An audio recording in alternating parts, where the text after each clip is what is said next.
Dalam perjalanan pulang kembali ke kota Mekah, Aminah pun jatuh sakit. Dari hari ke hari, tubuhnya semakin melemah. Hingga di sebuah kota bernama Abwa, letaknya antara Mekah dan Yastrib, Aminah meninggal di sana. Dan Muhammad kecil pun menjadi seorang anak yatim piatu. Sejak itulah Muhammad kecil dirawat dengan penuh cinta dan kasih sayang oleh kakeknya, Abdul Muthalib. Muhammad, sudah berhentilah memerah susunya. Insya Allah, sudah cukup untuk persediaan kita hari ini. Beristirahatlah sejenak. Makanlah agar kau tetap sehat.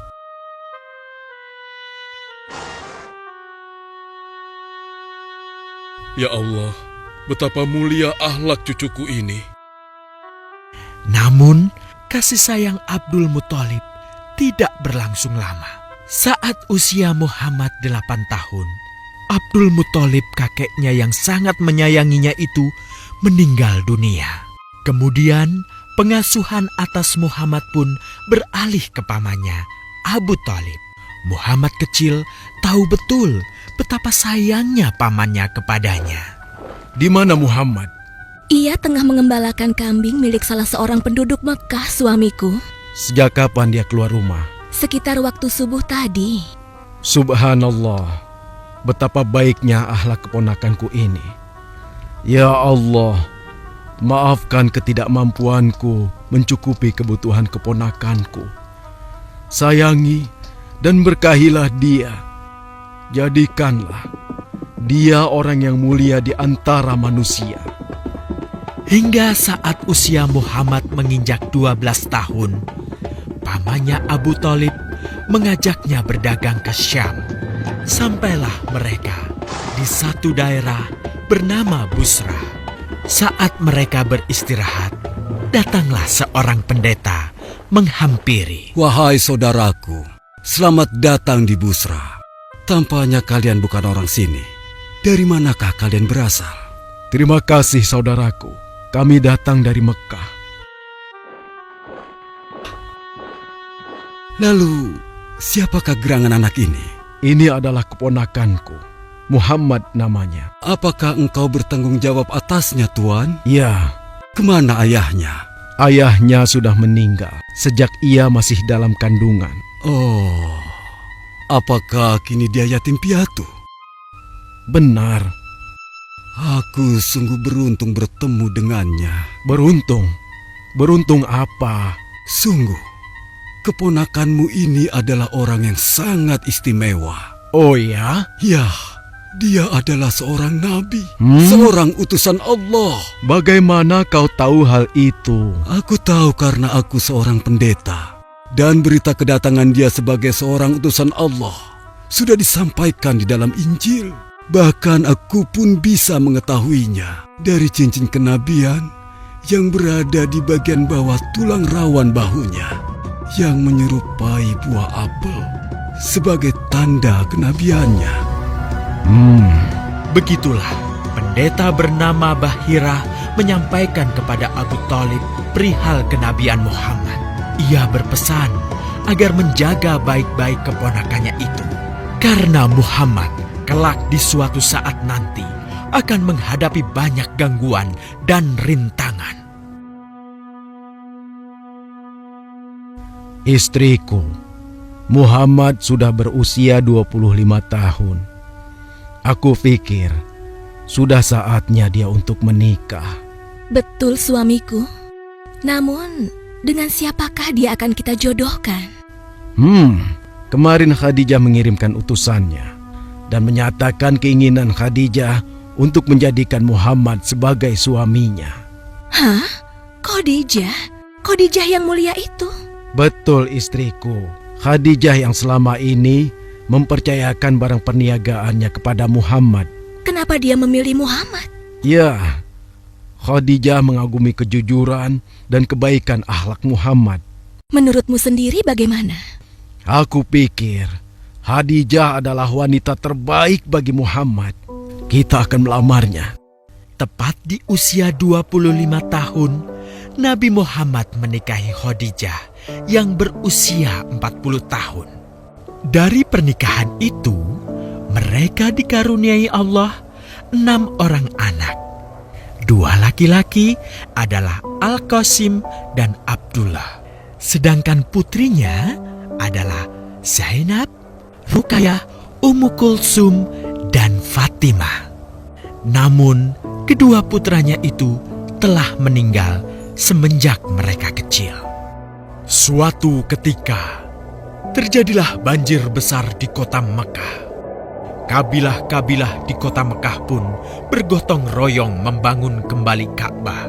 Setelah pembangunannya selesai, terjadilah perselisihan antara pemuka kabilah tentang siapakah yang paling pantas meletakkan Hajar Aswad di Ka'bah. Abu Talib, apa yang harus kita lakukan? Kita sudah bicarakan hal ini selama 5 hari, namun tidak ada titik temu. Aku khawatir akan terjadi pertumpahan darah. Sudah, begini saja. Kita sepakati bahwa masalah ini kita serahkan kepada takdir terbaik. Lihat pintu masuk Ka'bah itu. Siapapun yang pertama kali akan melewati pintu itu, dan siapapun dia, kita tidak boleh menolaknya. Setuju? Aku juga setuju. Baiklah, aku setuju. Aku juga setuju. Baiklah, kita perhatikan bersama. Tidak lama setelah kesepakatan itu, atas izin Allah, Nabi Muhammad menjadi orang pertama yang memasuki pintu menuju Ka'bah. Alhamdulillah, segala puji bagi Allah. Ternyata Muhammad, dan memang dia adalah orang yang tidak pernah kita temui ada celah. Betul? Betul. Ya, Betul. Nabi Muhammad pun menerima kepercayaan itu. Dengan kebijaksanaannya, Nabi Muhammad meminta sehelai kain, lalu meletakkan Hajar Aswad di atasnya.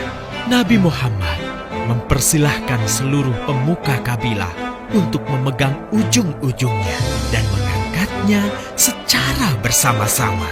Setelah sampai pada sudut Ka'bah, giliran Nabi Muhammad meletakkan Hajar Aswad di tempatnya semula. Terhindarlah perpecahan di kota Mekah. Meskipun demikian, kegelisahan masih terus menggelayuti hati Nabi Muhammad. Kejahiliahan ada di mana-mana. Kezaliman dan kemaksiatan terus berlangsung. Ia tak habis pikir. Nabi Muhammad mulai merenung dan menyendiri untuk menghindar dari perilaku jahiliyah. Nabi Muhammad memilih tempat di sebuah goa di atas bukit sekitar Mekah. Goa Hiro. Dari mulut goa itulah Nabi Muhammad bisa memandangi kota Mekah yang dicintainya dengan pandangan yang lebih luas. Hingga suatu ketika, sesuatu yang tidak pernah terbayangkan sebelumnya terjadi. Tiba-tiba, goa itu menjadi terang benderang. Kemanapun arah mata melihat, di sanalah cahaya itu ada. Itulah malaikat Jibril. Jibril berkata, "Bacalah." Dengan gemetar, Nabi Muhammad berkata, "Aku tidak bisa membaca." Malaikat Jibril lantas merangkul Nabi Muhammad SAW dengan kuat hingga nafas beliau sesak. Seraya berkata lagi, "Bacalah."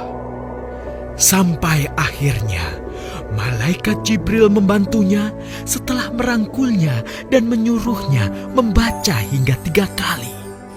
Kemudian malaikat Jibril membantunya membaca. "Bacalah dengan menyebut nama Tuhanmu yang menciptakan. Dia telah menciptakan manusia dari segumpal darah. Bacalah, dan Tuhanmulah yang paling pemurah, yang mengajarkan manusia dengan perantaraan Al-Qalam. Dia mengajarkan kepada manusia apa yang tidak diketahuinya." Kalimat suci telah terucap. Resmilah sudah. Dari dalam Gua Hiro, Allah mengangkat Nabi Muhammad SAW sebagai penuntun dari kegelapan menuju cahaya, dari keburukan menjadi kebaikan, dan dari kesengsaraan menuju